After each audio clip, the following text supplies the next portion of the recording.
साथियों 29 दिन के संघर्ष के बाद कल मेरा अनशन समाप्त हुआ है और धर्मेंद्र राठौड़ जी ने कहा कि आज या कल सीएम साहब से मुलाकात करवाएंगे। साथियों, इस संघर्ष में जो तमाम साथी, जो प्रदेश के युवा, मीडिया, जो तमाम मीडिया के साथी और जो बाहर से काफ़ी लोग, जो तमाम लोगों ने इस संकट में मेरा साथ दिया, सहयोग किया, क्योंकि ये लड़ाई में उन बेरोजगारों के लिए लड़ रहा था, उन युवाओं के लिए लड़ रहा था जिन पर लाठीचार्ज किया गया।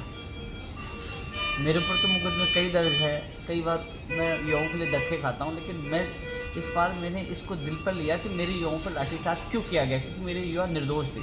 पुलिस की सहमति से हम ज्ञापन देने जा रहे थे, तो वो एक युवाओं की एक इज्जत का सवाल था, इसलिए मैंने मेरे इस जान पे खेला। क्योंकि पहले डॉक्टर ने मना भी कर दिया था। हालत ये हो गई थी कि मैं मरते मरते बचा हूँ। जब शुगर लेवल 50 से नीचे भी चला गया था और कीटोन्स 4+ चला गया था, हालत गंभीर हो गई थी, लेकिन मैंने हार नहीं मानी और आखिरकार सरकार की तरफ से धर्मेंद्र राठौड़ जी पहुँचे और उन्होंने आश्वासन दिया कि आपका सम्मान रखा जाएगा और सीएम साहब से मुलाकात करवाई जाएगी।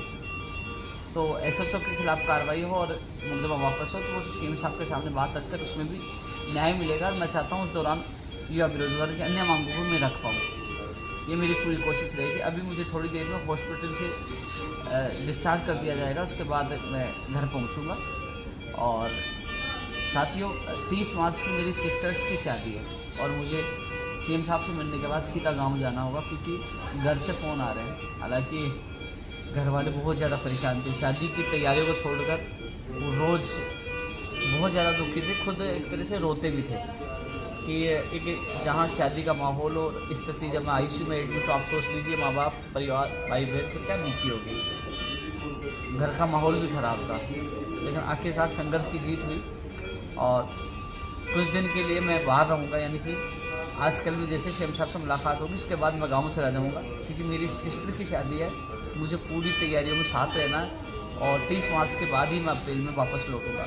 लेकिन मैं सीएम साहब से मिलूँगा तो मजबूती से आप लोगों की बात रखूँगा और जो तमाम, एक बार पूरे जो मीडिया के साथी, प्रदेश के युवा और जो सामाजिक लोग, जितने भी लोग जो ट्विटर पर मुझे ट्रेंड करवाया, इंडिया में ट्रेंड करवाया, एक नहीं 2 जगह ट्रेंड करवाया और करीब 2 लाख के करीब आपने ट्वीट किए, आपने एहसास करवा दिया। SHO ने पूछा था कौन साथ है, आपने बता दिया कि मैं भी उपेंद्र यादव, यानी सब ने आपने एहसास करवाया कि उपेंद्र यादव अकेला नहीं है। तो आप सबका दिल की गहराई से मैं बहुत बहुत धन्यवाद ज्ञापित करता हूँ कि आपने ऐसी विषम परिस्थितियों में आपने साथ दिया, लेकिन मैंने भी कभी युवा बेरोजगारों का साथ नहीं छोड़ा। उनके स्वाभिमान के लिए, उनके भविष्य के लिए मैं अंतिम सांस तक लड़ाई लड़ा हूँ और आप लोगों की दुआओं से मैं जनता वापस ICU से लौट रहा हूँ और जैसे ही मैं शादी से वापस लौटूंगा फिर वही सड़कों पर आपके लिए संघर्ष करूँगा, क्योंकि मैंने आपसे वादा किया था कि जब तक मैं राजस्थान बेरोजगार क्रिकेट महासंघ में हूँ, तब तक मैं युवाओं के लिए यूँ ही लड़ता रहूँगा।